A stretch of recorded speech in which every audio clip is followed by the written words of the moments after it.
একমাত্র ছেলে তার বাবাকে প্রথমবারের মতো বৃদ্ধাশ্রমে রেখে ফিরছিল। চোখে মুখে তখনও অস্বস্তির ছাপ। মন বলছিল কিছু ভুল হচ্ছে, কিন্তু সমাজের চাপ, স্ত্রীর অনুরোধ সব মিলিয়ে সে নিজেকে বোঝাচ্ছিল এটাই ঠিক সিদ্ধান্ত। হঠাৎ মাঝপথে স্ত্রীর ফোন এলো।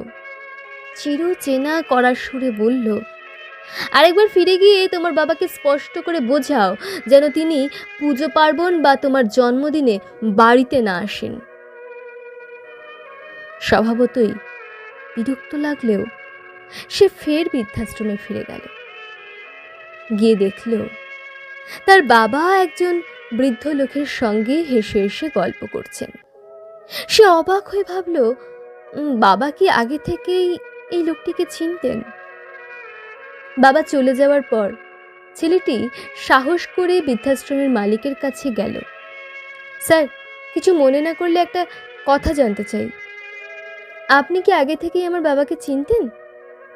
দেখলাম বেশ ঘনিষ্ঠভাবে কথা বলছিলেন। বৃদ্ধাশ্রমের মালিক একটু হেসে বললেন, হ্যাঁ, চিনতাম। প্রায় 40 বছর আগে উনি আমার অনাথ আশ্রম থেকে একটি অনাথ শিশুকে দত্তক নিয়েছিলেন। আমি তখন তরুণ, আর সেই শিশুটির দায়িত্ব আমার উপরেই ছিল। উনি এসে শিশুটিকে নিজের সন্তান হিসেবে গ্রহণ করলেন। আমি জানি না আজ উনি কেন এখানে, তবে জানি উনি মানুষ হিসেবে মহান। আর আমার অনুমান যদি ঠিক হয়, তবে সেই শিশুটি আজ আমার সামনেই দাঁড়িয়ে আছে। এই কথাটা শুনে ছেলেটির পায়ের নিচের মাটি সরে গেল। মাথার ভেতরে যেন বজ্রপাত হলো। সেই তো সেই অনাথ শিশু। চোখ থেকে অবিরত অশ্রু ঝরতে লাগলো। ঠোঁট কাঁপছে, গলা দিয়ে কথা বেরোচ্ছে না।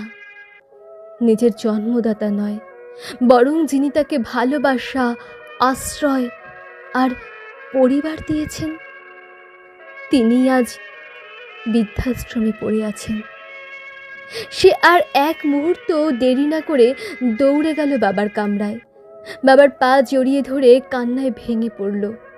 বাবা, আমাকে ক্ষমা করো, আমি তোমার সাথে অন্যায় করেছি। দুদিনের ভালোবাসার জন্য 40 বছরের ভালোবাসাকে ভুলে গেছি।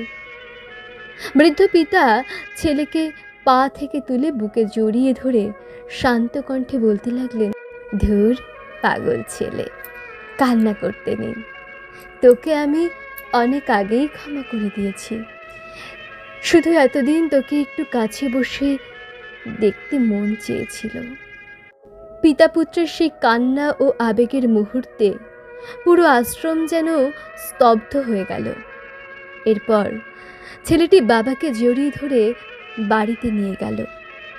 চোখে প্রতিজ্ঞার দীপ্তি, আর মনে শুধুই ভালোবাসার ঋণ শোধের তাগিদ। এই গল্পটা কেবল পিতা পুত্রের নয়, এটা নিঃস্বার্থ ভালোবাসার গল্প, নিঃস্বার্থ ভালোবাসার গল্প।